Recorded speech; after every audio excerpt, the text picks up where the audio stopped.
Okay, hello everybody, what's going on? This is Muhammad. Welcome to another video. In this video, I'm going to teach you how to solve for this indefinite integral. So we have here the integral of the square root of 4x plus 2, the square root of 4x squared minus 1 dx. So how can we solve for this integral?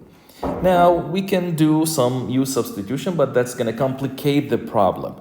So what we're going to do here, if we look at the square root of 4x squared minus 1, the quantity 4x squared minus 1 looks like a difference of two squares.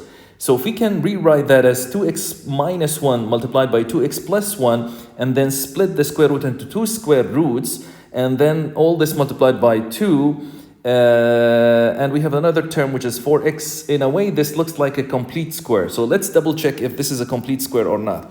Okay, so if we rewrite, the square root of, so let's find out if what is inside, the square root is a complete square or not.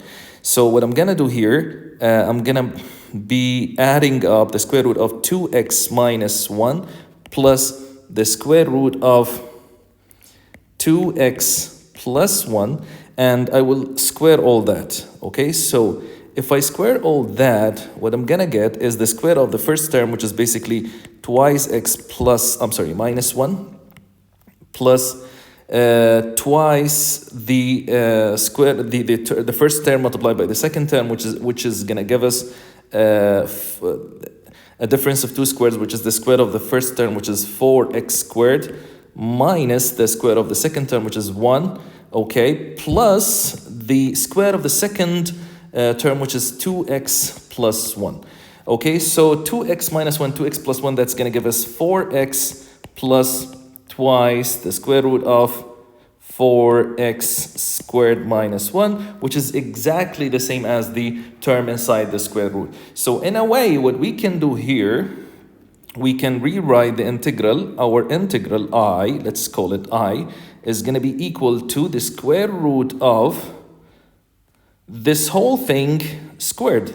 Okay, so I will replace what is inside the square root, which is by the addition of the two square roots all squared. Okay, so so that's gonna give us the square root of 2x minus 1 plus the square root of 2x plus 1 all squared dx.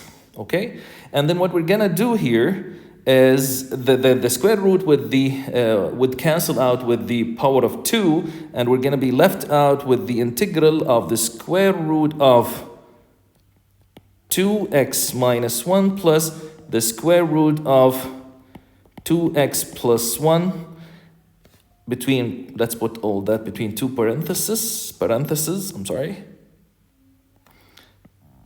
all dx, of course. Now, to integrate the first term, the square root, which is basically 2x minus 1 to the power half, we need to have its derivative outside in order to do the a straightforward simple u substitution, but we need to multiply by half. So let's multiply by half here. And the integral of the square root is going to be 2x minus 1 all raised to the power half plus 1, which is 3 by 2 divided by 3 by 2. Same thing here, we need to multiply by half so that we account for the derivative of the term inside the square root. And then 2x plus 1 all raised to the power 3 by 2 divided by 3 by 2 plus the constant c, which is the constant of the integration. Now half gets cancelled with half, and we're going to be left out with 1/3. And the square and the quantity 2x minus 1 raised to the power 3 by 2 can be rewritten as the square root of the same quantity minus 1 all raised to the power 3 cubed plus 1/3, same thing, the square root of the same 2x plus 1 all raised to the power 3 plus the constant c. And that is basically the final answer to this problem. Let me highlight everything in yellow. And that's it. If you guys like this video, please hit like and don't forget to subscribe to the channel and click the bell so you don't miss anything in the future. Thank you for watching and see you in another video.